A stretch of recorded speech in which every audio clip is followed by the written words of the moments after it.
ঋণ গ্রহীতাদের দায়-দায়িত্ব এবং করণীয়। ঋণ গ্রহণের বিষয়ে করণীয়।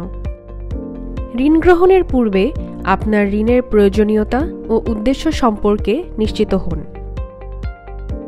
সুদসহ ঋণের অর্থ পরিশোধে আপনার আইনগত বাধ্যবাধকতা রয়েছে, সুতরাং ঋণের আবেদনের পূর্বে ঋণের অর্থ পরিশোধে আপনার সক্ষমতা রয়েছে কিনা বা গৃহীত ঋণের অর্থের সদ্ব্যবহারের মাধ্যমে ঋণের অর্থ পরিশোধ করা সম্ভব হবে কিনা তা ভালোভাবে পর্যালোচনা করুন।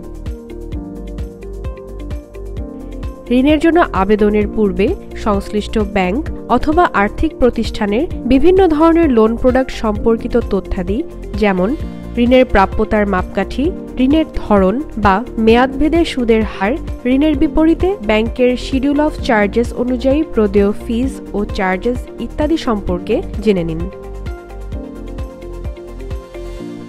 ঋণের মঞ্জুরিপত্রের শর্তাবলী ভালো করে পড়ে বুঝে নিন। প্রয়োজনে বিশেষজ্ঞ অথবা আইনজ্ঞের মতামত নিন। ঋণের মঞ্জুরিপত্রের শর্তাবলী ভালো করে পড়ে বুঝে সম্মত হলে মঞ্জুরিপত্রে স্বাক্ষর করুন। ঋণের শর্তাবলী লেখা নেই এমন কোনো সাদা কাগজে স্বাক্ষর করা থেকে বিরত থাকুন। ঋণের সুদের হার স্থির অর্থাৎ ফিক্সড নাকি সময়ে সময়ে পরিবর্তনযোগ্য তা মঞ্জুরিপত্রে উল্লেখ রয়েছে কিনা তা নিশ্চিত হন। ঋণের সুদের হার পরিবর্তনযোগ্য হলে পরিবর্তিত সুদের হার আপনাকে অবহিত করা হবে।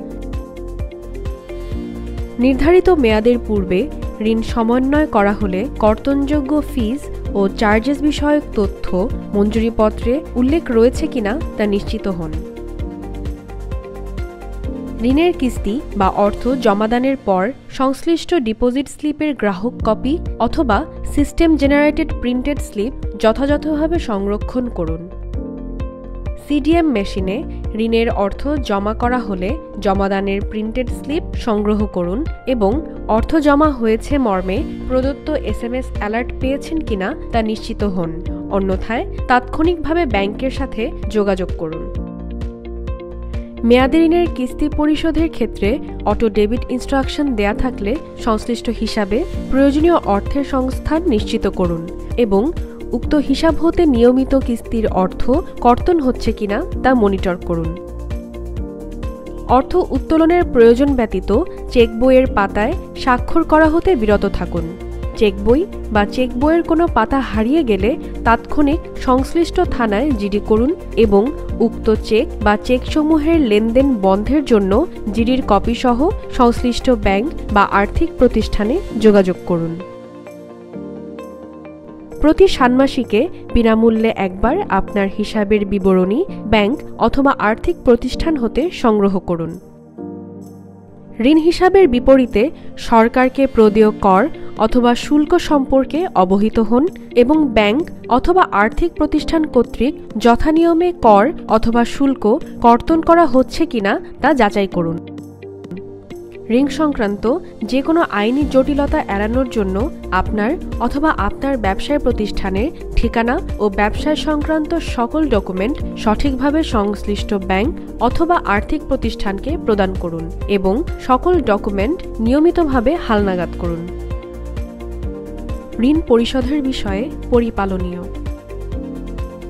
ঋণ সংক্রান্ত বিষয়ে ব্যাংক অথবা আর্থিক প্রতিষ্ঠান ও আপনার দায়-দায়িত্ব ও আইনগত বাধ্যবাধকতা সম্পর্কে অবহিত হন।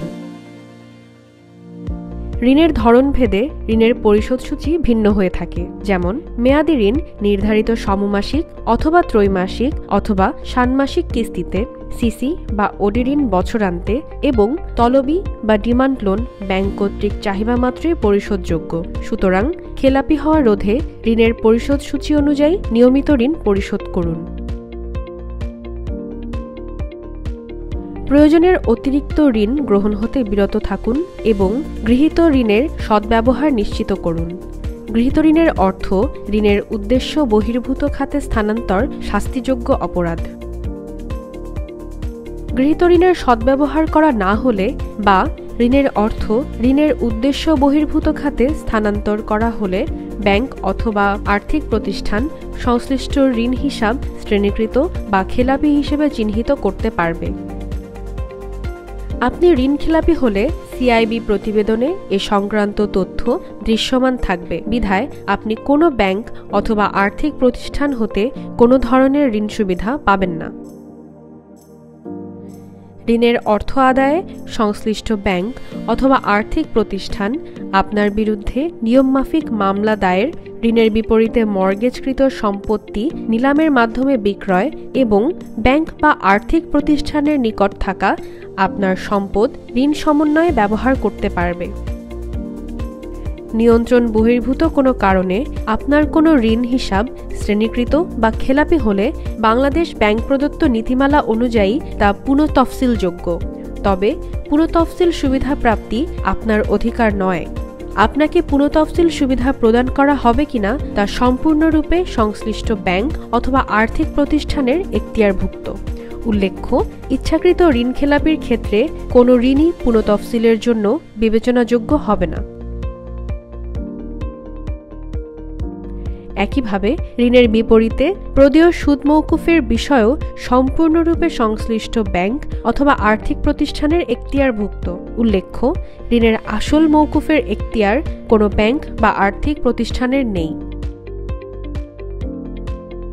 ঋণ গ্রহণের পূর্বে বা পরে ব্যাংক বা আর্থিক প্রতিষ্ঠান কর্তৃক তাদের দায়িত্ব যথাযথভাবে পালিত না হলে বা কোনো প্রকার হয়রানি করা হলে ফোন করুন ১৬২৩৬ নম্বরে।